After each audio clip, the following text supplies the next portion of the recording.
In this video, I'll be sharing with you how you can convert your Chatr SIM card to a eSIM card. So if you have a physical SIM in an older iPhone and you have like a new Android or a new iPhone that support only eSIM, follow the steps and you'll be able to switch over your SIM to an eSIM. So you want to log into your Chatr account. Then you're going to ensure you select profile.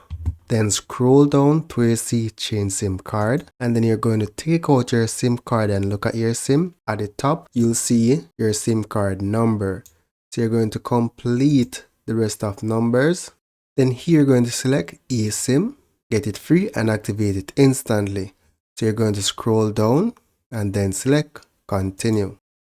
So now you're going to head over to your smartphone. In this case, I'm using an iPhone. I'm going to go to settings. So what I'll be doing now, I'll be casting my iPhone so you can see what's going on. So let's minimize the screen here. So let's head over to settings in my iPhone.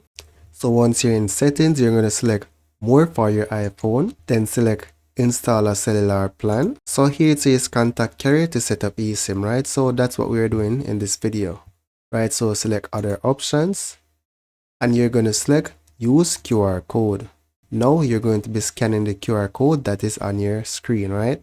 So I'm going to be opening my camera and I'll be scanning the QR code. So it's saying my new eSIM from Chatr is ready to activate. So select continue.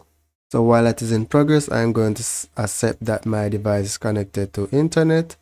And I have successfully scanned my QR code and then select scan complete. Right, so the eSIM card change has been completed. So now it's asking me which type of plan do I have for my travel eSIM. So it's voice and data. So you're going to select what best applies to you and then continue. So I'm going to turn on low data mode and continue. And now you can see that my phone is being connected to a network. And that's basically it. That's for now, guys. Thank you for watching and don't forget to leave a like or comment on this video.